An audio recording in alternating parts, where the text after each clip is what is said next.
بسم اللہ الرحمن الرحیم۔ میں ہوں حکیم احمد حسن نوری، اور جب میں بیمار ہوتا ہوں وہی اللہ مجھے شفا دیتا ہے، شفا من جانب اللہ۔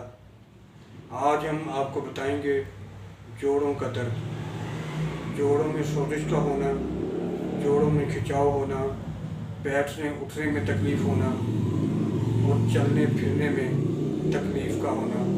اس کے لیے آج ہم آپ کو نسخہ بتائیں گے۔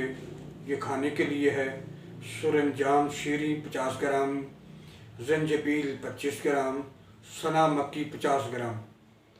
اس کا سفوف تیار کریں، 3 گرام صبح شام پانی کے ساتھ استعمال کریں۔ گھی کوار کے گدے کا آپ سالن استعمال کر سکتے ہیں۔ اور دوسرا جو نسخہ ہے کھانے کا وہ یہ ہے کہ سرنجان شیریں، حلیلہ زرد، مصبر، یہ برابر وزن لیں، 1 گرام صبح شام پانی کے ساتھ استعمال کریں۔ زیادہ گوشت، تیز مرچ مسالے، باقی چیزوں سے پرہیز کریں۔ اگر یہ آپ استعمال نہ کر سکیں تو کرشی کی ہے نی کیئر کیپسول، سرنجان مجون سرنجان اور ریما کیئر کیپسول، اور اسی طرح لگانے کے لیے روغن یہ بھی کرشی کا ہے۔